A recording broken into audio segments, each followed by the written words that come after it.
What's up everyone and welcome back to another tutorial. Today we're going to see how to fix iPhone screen rotate won't work. Firstly, try to turn off rotation lock. Swipe down from the top right corner of your iPhone. Look for the rotation lock icon.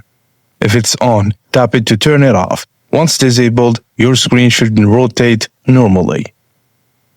If not, try using back tap to toggle rotation lock. Open Settings, then tap Accessibility. Under Physical and Motor, tap Touch. Scroll down, then tap Back Tap. Choose Double Tap or Triple Tap, and select Lock Rotation from the list.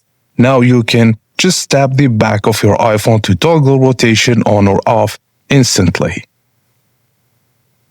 And finally, you can try to check for app compatibility.